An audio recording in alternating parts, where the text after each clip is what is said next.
Hello everyone, I am Aneela Fatima.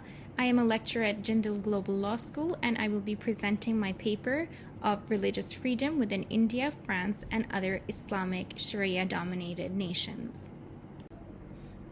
Just to begin with, the Universal Declaration of Human Rights.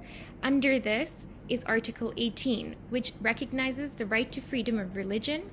Now, the Declaration liberties all individuals with the freedom to practice religion in private and public spaces. It furthermore empowers all individuals the right to conversion. Now, this declaration has been agreed upon amongst 48 nations, and the members to this declaration have guaranteed freedom of religion to their citizens through distinctive national laws. When analyzing the right to freedom of religion, it must be understood that while the law protects the right to religion and religious practices, it is a two-faced coin which also liberties individuals the right from religion and grants them the right to emancipate oneself from God and religious practices. When studying the history of India, it is evident that India, as a nation that stands before us today, is a mix of various cultures, traditions, and religions. This, of course, prompted lawmakers to protect Indian citizens by the help of the Constitution. The protection of religious freedom is defined within Article 25 to 28 of the Indian Constitution, and the laws restricting religious conversions can be traced back to the 1940s. This was during the British colonial period. Those laws were initially introduced by Hindus to preserve their religion and prevent forceful conversion. Hence, anti-conversion laws, or ironically better known as Freedom of Religion Bill, aims to protect citizens from coerced conversions. The Constitution of India has promised the freedom of religion to all without discrimination. The fundamental rights and the directive principles of the state policy are the base of the state. The right to religious freedom is evidently an essential part of democratic and secular nations. Now, the root of secularism, of course, does not stem to divide religion and state, but rather the no preference doctrine applies. This ensures the equal treatment of all faiths and prevents religious bias. Of course, when looking at Article 25 of the Constitution, it guarantees the right to practice, profess, and propagate religion not only to the Indian citizens but also to non-citizens. Now, the rights, as for any nation, are not absolute. They have to be in subject with fundamental rights, and they must be harmonious to the same. Of course, these are mentioned within Part 2 of the Constitution of India, which deals with public order, morality, health, and more importantly, any future or existing laws which may be associated with religion, and to be providing social welfare and reform. It is clear that the motive of the legislation was to protect individuals from illegitimate conversion. However, to one's surprise, the language used in the legislation transforms the protectors of the constitutional rights into the violators of the rights that they claim to guarantee. A good standpoint for this understanding would, of course, be the definition of what conversion is within the statutes. Looking at Rajasthan, Arunachal Pradesh, and Chhattisgarh, in fact, they exclude reversion in their definition of conversion. So Rajasthan defines conversion not only to be the renunciation of one's own religion and adopting another that is the faith of one's predecessors or his original faith. Now, the distinction made by the statutes within their definition of conversion and reversion, it is a clear violation of Article 14 of the Constitution of India. It seems that the basic definition of conversion within the statutes itself is causing inequality and injustice.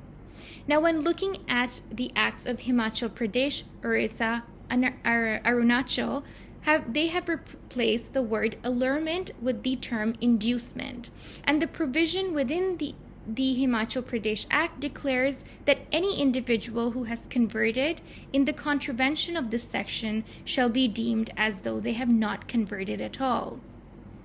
Now, moving on to the second keyword, force, the states use a common definition, which is that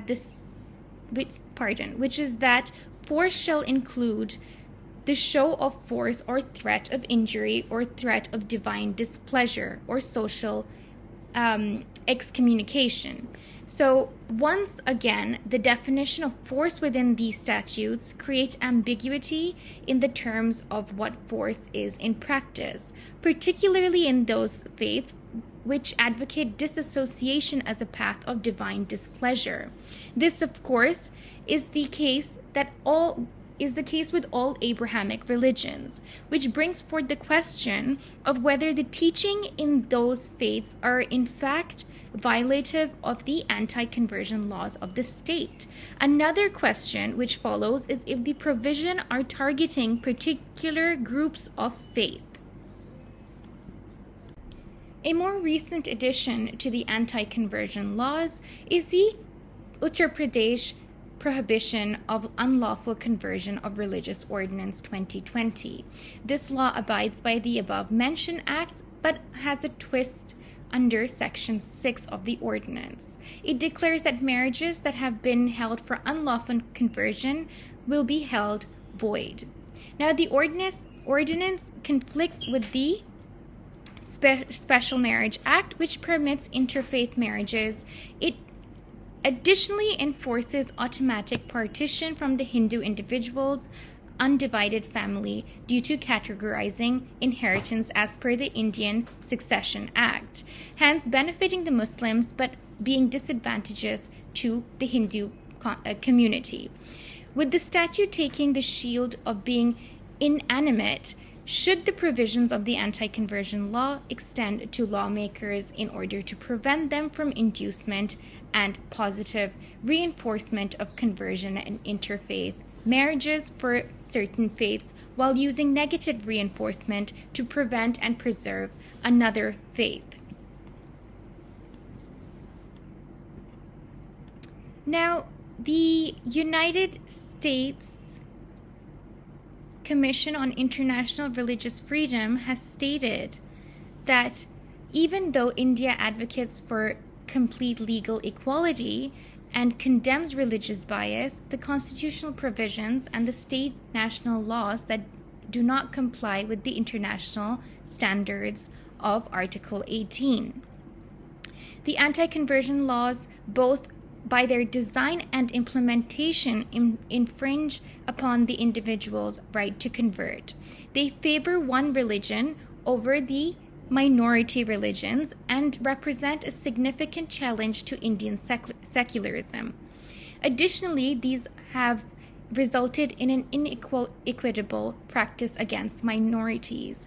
There have been increasing reports of reconversion ceremonies of non-Hindus to Hinduism conducted by hardline Hindu nationalist groups.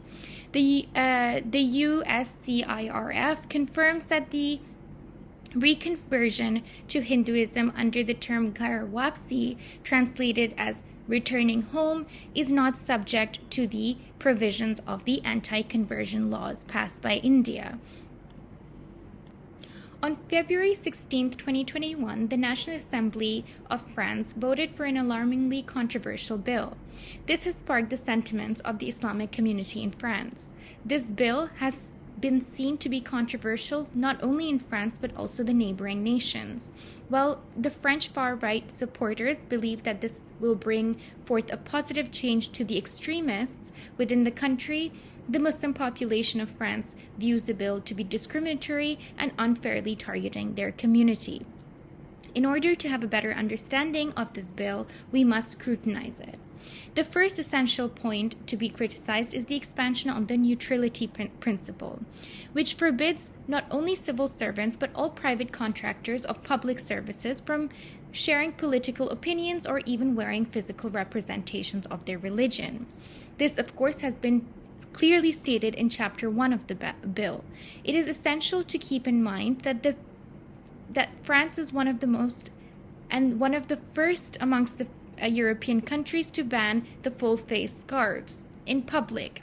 Although the term physical representation is vague and are not targeting any particular faith, it is evident to those who have connection with the higher power is strengthened by a veil, a turban, or a crucifix are subject to this provision.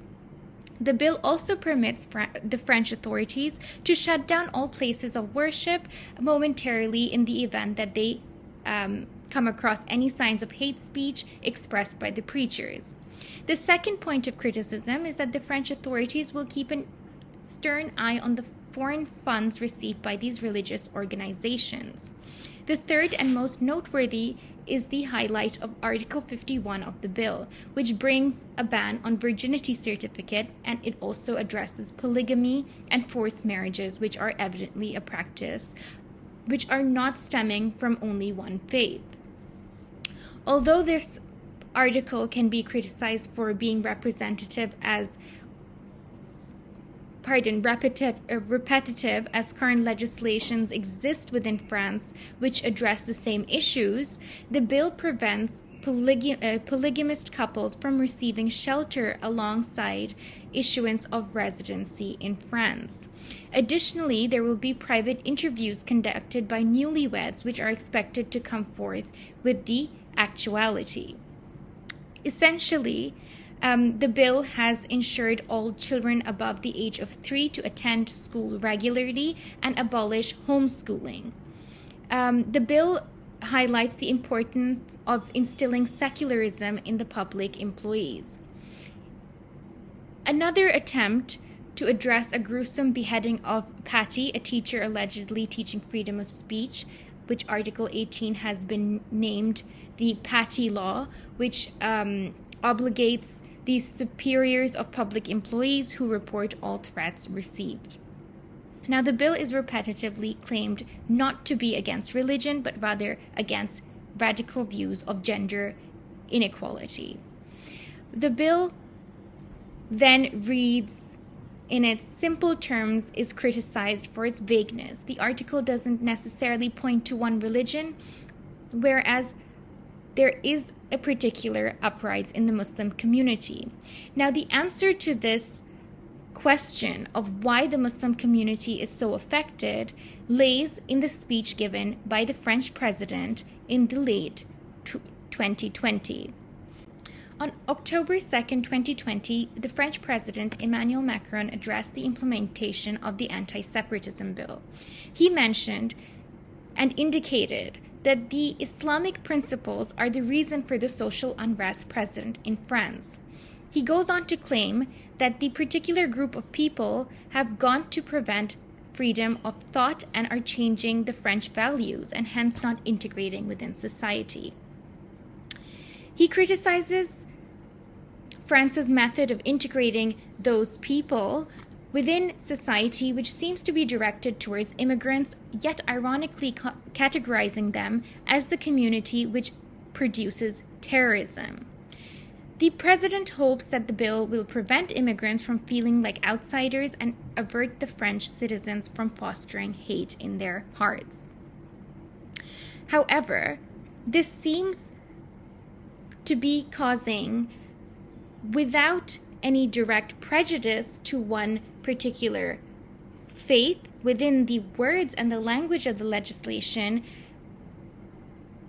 yet it is the mention of radical Islam and separatism without defining the two can actually cause alienation of the Muslim community and feed the stereotype of Muslim or Islamic terrorism. When looking at Islamic states and freedom of religion, there is a suggestion that Islam has a lack of tolerance towards religious freedom. Now, this is important to note that the greater part of Islamic nations can be categorized as secular repressive. In this, the government uses its authority to control religion and is aimed for an agenda of modernism, embracing fairness, nationalism, and economic expansion. The secular repressive regimes forbid religious freedom by constraining the practices of Muslims and may also restrict minority religion. The Islamic nations are also in the implementation of religiously free rules, where these are majority nations which are not within the Arab world. This, of course, may result in the freedom which may perhaps be due to the modus vivendi between the Islamic values and the values of other faiths. It is evident that Islamic nations are under a particular state of affairs welcoming towards the concept of religious freedom. Despite the fact that Islamic nations endure a lack of religious freedom overall, it is the secular repressive regimes that cradle the repression of such within the Muslim world, and the same cannot be attributed to the religion itself. To very quickly conclude my presentation, with the world becoming a more diverse society as time goes on, it is essential to acknowledge the diversity among various faiths. This is also to say that one specific faith must not be allowed to restrict the practices of other religions, and hence there is a need for communication to prevent xenophobia and prejudice. Thank you so much.